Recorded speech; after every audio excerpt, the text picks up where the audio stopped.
Good morning, San Diego.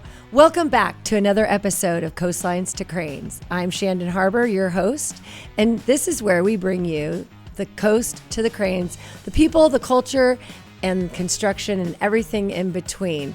We are your original construction podcast, where we enjoy telling you the story about the people and the fabric of San Diego. Today we have with us one of my dear friends from Signature Sound Studio.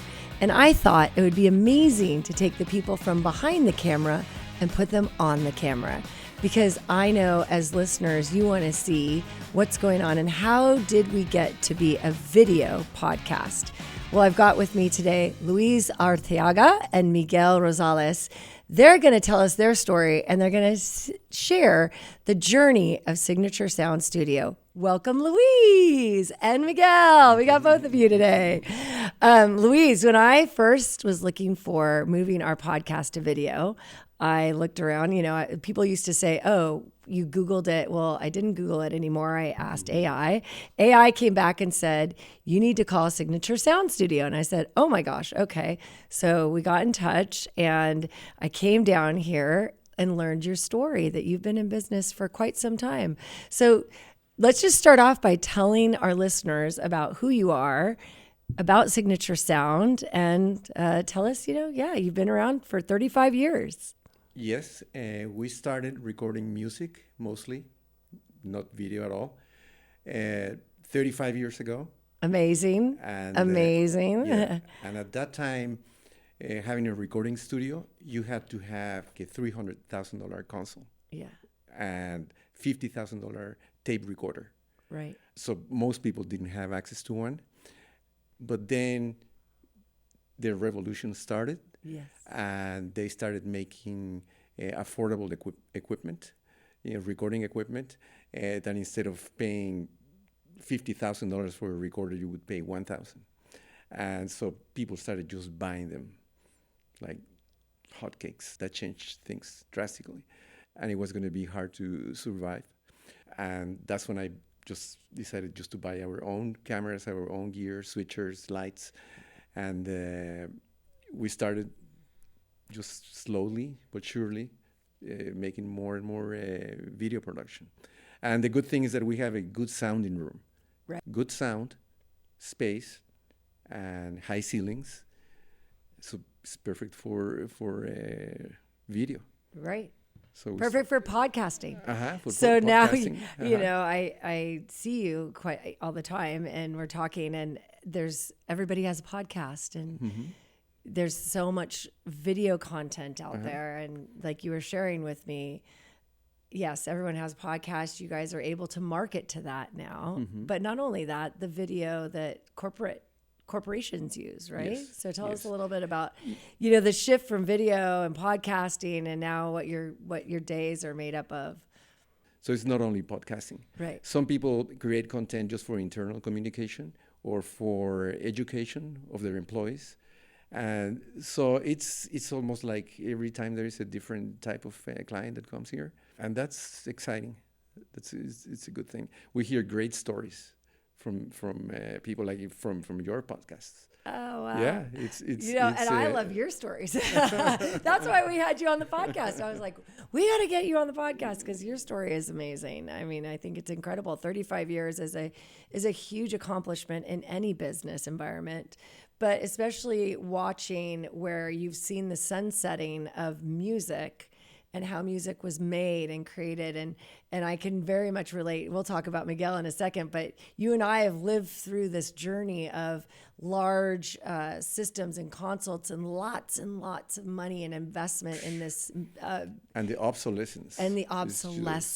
And now it's all, in the size of our phone, which is what he uses. Right? Yeah. So yes, we'll shift over to Miguel really quickly and then come back to Luis. But Miguel, Luis and I were chatting. You're just a tad older than Luis's grandson, and definitely, the younger generation. Tell our audience that you're still in high school, right? Yeah. But you actually started your own business. Tell us about yourself. You started your own business a few years ago, Yeah. So I first started photography back in 6th grade. That was when I was really interested in it. and I felt like I couldn't really tell much of a story just personally when it came to photos. I know a lot of people can do it, but personally, I felt like video was something that really brought that out in me. So I started doing that, and I really got into entrepreneurship. So I started several little businesses doing like cards, doing clothing, and I put a lot of time into that. But then I found that marketing was the thing that really held everything back, because I did designs. I had clothing manufactured in China. I put all of my weekends working money into that, but no one ever knew about it. So in the summer going into ninth grade, I was 15, 14 and a half, 15, and I spent just a couple months learning about marketing and really trying to dial into it. And at first, it wasn't something that I truly loved, just because it was so technical. There was so much that went into it, and it was like different softwares to learn. But I really knew that if I wanted to build something big, it was one thing that I had to just put full effort into. And this was just when AI was really getting started. So it was a lot of manual work, which I'm really grateful that I had to do now, because I know like the back end stuff, and it's not just telling Claude to do everything. But yeah, I was doing that, and I was doing around 2 years of free work, just working for different businesses, just trying to get profitable, because that was like the biggest struggle at the time, and just trying to find what works. So then I got the opportunity to work here, doing video, doing the marketing here. And now I'm also still doing a lot of my own videos, a lot of my own marketing. And then now total I'm doing 7 stores as marketing. Wow. Congratulations. Thank you. You know, we're going to talk to Andre in our next segment, but so much of what all of this is pulled together by the fact that everybody has to build their own culture, their own merch, their own, build their own universe, I guess, around themselves, right? Yeah. And so Signature Sound has its own culture and following. And I love the people. That I think that's really what attracted me to working with you, is because the people, you guys have such great hearts, and you've got this uniqueness about you, and you've already got the studio because it was already something that was created with your prior experience with albums, but now how it's transformed into video and podcasting and everything. So yeah, tell us a little bit about, because it's interesting, Luis, when Miguel can just talk fluently about AI and, Claude and this and that. His generation is very much already used to it, right? Like this technology and marketing and social media and AI. He's like, oh, Claude could do this and that. Talk to us a little bit about how music and the way the next the way things are happening now in our next transition is this thing with AI and music. It's unbelievable.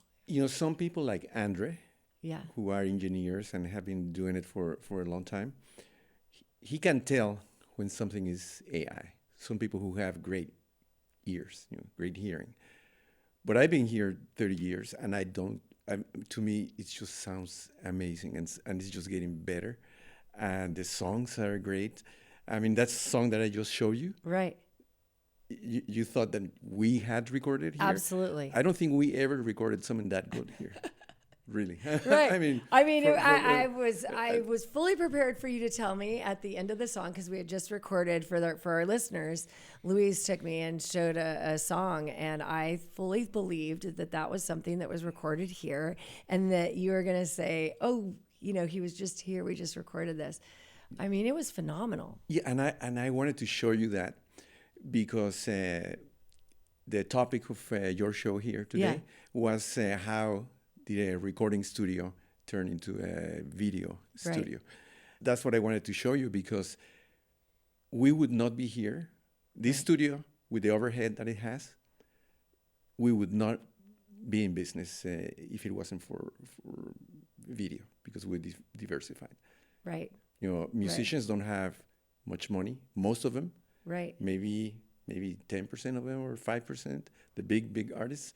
But the people who buy gear, are talented, make some songs, they upload songs in Spotify. It's like throwing a drop of water in the ocean. Right. And I love that saying. Yeah. The drop of water in the ocean. Yeah, and it's just impossible to see it. Right. Like we were saying, you can try to create a splash, but how much that splash is going to cost you.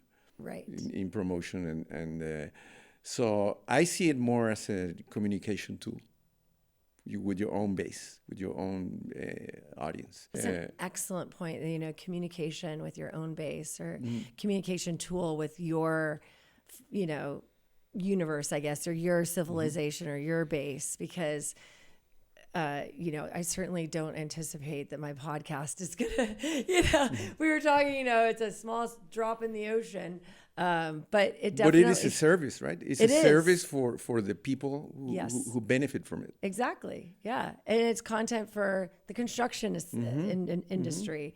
And now we're, it's going to be interesting, because I bet there's a lot of people that are going to call you and say, hey, we need content for our business or our podcast. There's construction companies that are doing their own podcasts, and they might connect with you and say, we want to come in now to add video to it.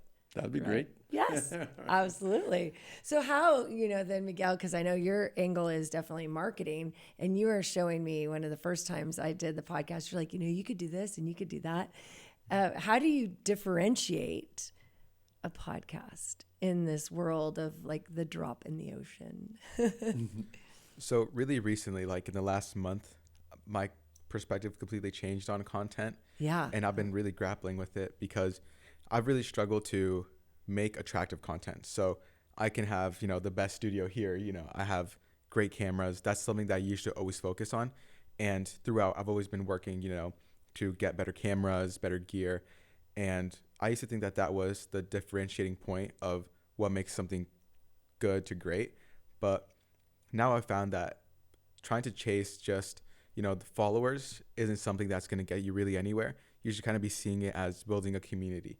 So recently, or this month, I've gone beyond what I thought was possible. So right now in my Instagram, I have like 1.7 million views just for the month, but I've never gone over like 5,000 views. And it was one big change where it was making content that people want to feel one thing, like focus on comfort and something like a laugh. And the reason I say comfort is because people find like some of the same things like funny or silly, and just trying to recreate that is what gets people engaged. And that community, once you find it, you have to really dig as deep as the hole can go. And then that way is people are just going to keep flooding in. So I found that my sister does like her own TikToks, and she gets millions of views, likes. You said millions? And it's surprising. And for you too, millions? And it's surprising because like she does like random videos. Like she'll be like, hey Miguel, I'm going to make this video. And I'm like, yeah, nice. Yeah. And it'll get, hundreds of thousands of likes and shares. And I was struggling, even just to get, like I mentioned, 5,000. Right. So I found that it's all about making something that people find either funny or find comfort in. And that's when they're going to really engage with you. And I keep saying that word comfort, and it's kind of hard to explain. Right. But I think if the reason that famous people go on movies or famous people go on advertisements is that people they recognize them. They find comfort in that person. Right. It's not just someone completely new, a brand new advertisement, and that's why they're engaged in it. So I think that's one of like the secrets of getting engagement, finding something that people find comfort in, whether it's a laugh, whether it's, a certain topic that they relate in, and then that's how you pull them in. And once you find who that person is, just really trying to tailor to that specific niche. And that's how you start building your community. I'm so fascinated right now. So that means like if you like our podcast, do those millions of viewers find us?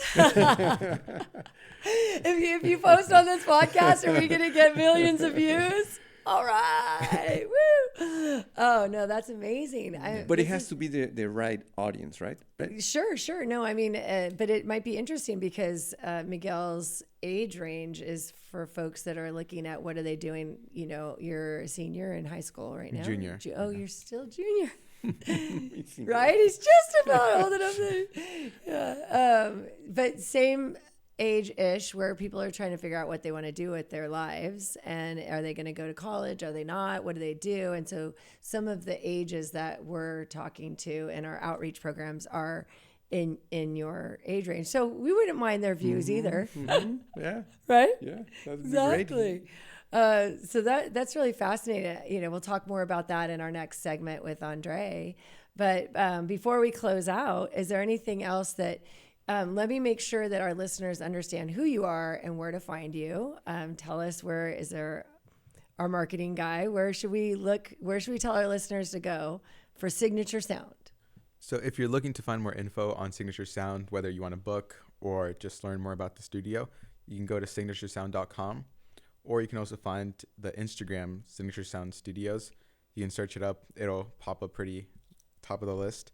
And there you can see some videos where you'll see some of the sets that are possible here, the podcast room, I think one of these two. And if you want to find me, my Instagram is the best. It's Meiti_Miguel. So MEITII_MIGUEL. There you go. Yeah. Awesome. And thank you for that. And Luis, we always have to like end with a little bit of a kind of a different thing. So you came from, tell me again, the hometown, your original town. Oh, I came from Mexico City. Mexico City. I was born and raised in Mexico City, and I moved to Oregon right after college. Wow. And I worked there 5 years as an industrial engineer, and I hated every moment of it. And my heart was in music, even back then. And I started like a small studio in my garage and in Oregon. Then we moved here, and I had still in my other garage here in San Diego, I had my equipment. At that time, the person that built this place had overcommitted in investments, in different investments. And it was like halfway built. He couldn't continue with the construction. And he came to me because he knew me. You want it? Just sign the lease and you can move your equipment in there. Can you imagine the change? Right. And we thought that with maybe $50,000. Yeah. We can finish it. So I contacted some of my school friends, and we raised some money. $50,000 was just the start. Yeah. I mean, sleepless nights, but we were able to do it. We got through it. Amazing. And I was gonna say, muchas gracias. De nada. Sí, para todo su apoyo. Did I say it right? Thank you so much for your support. Yes. All right. Thank you. And that is a wrap for this episode of Coastlines to Cranes. If you liked us, give us a like, send your comments, and you know how I always end. Stay classy, San Diego.